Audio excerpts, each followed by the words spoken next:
Chapter 8. R.C. Rydell had gotten bigger. I ran into him Tuesday downtown at the P&S drugstore, where he was slouched against the front wall looking bored and smoking filterless Vicroys. He stood at least 6 feet tall and had round, powerful shoulders and thick forearms. A jagged line ran across his right cheek, and his eyebrows were crisscrossed with thin white scars. When he saw me, he flicked a smoldering cigarette butt in my direction. "What in hell are you doing here? We figured when y'all run out to Arizona, we'd never see you again." He grinned and shoved me back a step. "Shoot, Hiram, you done grown up. How long's it been?" 7 years. We left in '48. "Wasn't much after that I quit school. Wasting my time there," Pa said. "He got me a man's job unloading freight barges that come down the Yazoo. Didn't need no schooling for that. So, what you doing nowadays?" "Still in high school back in Arizona. I'll be in 11th grade next month." "Figures," R.C. said with a snort. "You always was a sis baby. I'll bet school suits you just fine.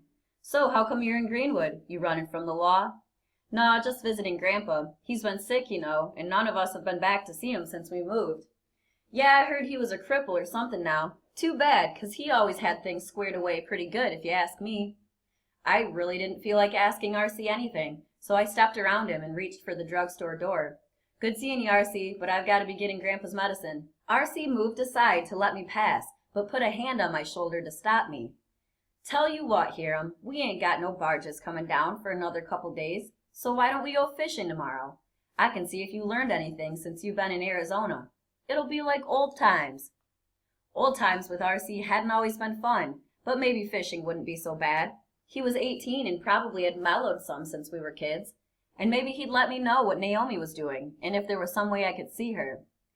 "Yeah, okay. If he hasn't already loaned it out to one of his friends, we can probably use Grandpa's truck and drive out to the Tallahatchie, instead of walking down to the Yazoo. Last week he showed me how to get to his favorite fishing hole out there." R.C. leaned back against the storefront and lit another Vicroy. "I'll come by in the morning, and maybe I'll be able to steal a little of Pa's beer to keep us from dying of thirst while we's fishing." No need for any beer, especially in the morning. I knew R.C. and beer would be a bad combination. "Lemonade'll do me fine. I'll bring a thermos of it." "I should have figured you'd be a sis baby. You don't smoke or drink." "Don't matter. I'll bring my beer, you bring your lemonade. We'll have us some fun." He took a long drag on his cigarette and let the smoke drift out his nostrils. "See you around, Hiram." That night, Grandpa said we could use his pickup truck. From what I hear lately, it'll do R.C. some good going fishing with a nice boy like you. If nothing else, it'll keep him out of mischief. Won't hurt you either, Hiram. You need to get out with some boys your own age. Hanging around with an old man like me all the time can't be much fun. Just make sure you bring us back some catfish. Ruth Ann can put together some hush puppies and fry up those fish, and we'll have us a meal you won't forget. Ruth Ann insisted on fixing me a lunch to take along with my lemonade, and when I picked up the canvas bag on my way out the next morning, it felt as jam-packed as anything Grandma had ever made. She didn't have to do that, I knew, but that's how Ruth Ann was. It felt good to leave the house on a fishing trip with enough lunch for me and R.C., just like old times. By the time I had my fishing gear in the back of the truck and my lunch sack on the front seat, R.C. showed up, looking ragged and red-eyed.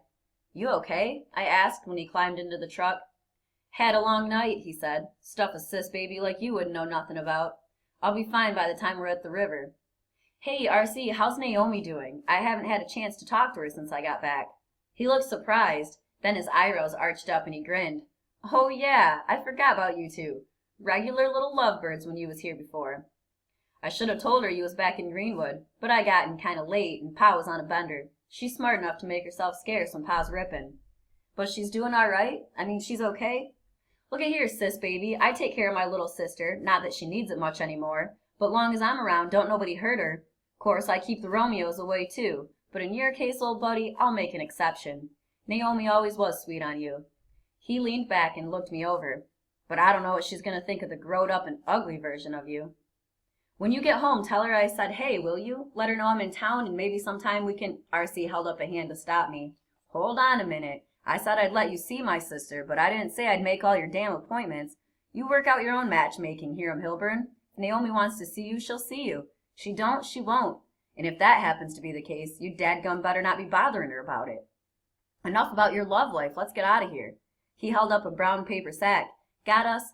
Sorry, I got me 6 bottles of Pa's beer to help get through the day. Good thing you don't drink, Hiram boy, 'cause these 6 will barely be enough for me." He set the beer alongside the bulging lunch sack on the seat between us. What you got there? Ruth Ann packed us a lunch. Looks like we'll have plenty. R.C. didn't grab the sack like I'd expected him to. Ruth Ann, that Ann girl your granddaddy got working for him? Ever since Grandma died, and she's a great cook, just as good as Grandma ever was. He pushed the bag away. Be a cold day in hell 'fore I eat Ann food, don't matter how good it is. Never did understand your granddaddy on that. He's right thinking in most ways, but he lets an Ann in and out of his house like she's family. He smirked and raised an eyebrow. But who knows, maybe she's been doing a whole lot more than just cooking and cleaning. You're nuts, R.C. Right then I wanted to pop him in the jaw. Grandpa's not like that, and neither is Ruth Ann. Just can it for a while, will you? He looked surprised. Then he grinned and reached in his shirt pocket and pulled out a cigarette. Looks like Arizona's turned you into an Ann lover. He lit the cigarette and tossed the match out the window. Fine, just fine. I don't like talking about coloreds anyway. You're driving. Let's go get us some fish. I backed out the driveway and turned onto Cotton Street just as Ronnie Remington was crossing in front of us on his way to the courthouse. He moved slowly, his head down, oblivious to us. R.C. reached over and pounded the truck horn. Ronnie's head snapped up, his eyes huge, and he stopped dead in the road in front of us like an old cow caught in the glare of a car's headlights. R.C. honked the horn twice more, then leaned out his window, pounded the side of the door with his arm, and yelled, "Move your fat ass, you old queer!" Ronnie looked terrified when he recognized R.C., and he wobbled as quickly as he could to the sidewalk while R.C. whooped and catcalled. Ronnie stood frozen and pale as we drove past, and R.C. laughed like a crazy man.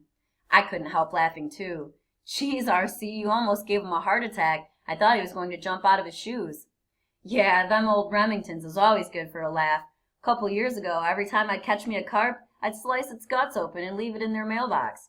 "No kidding? I bet they hated getting mail."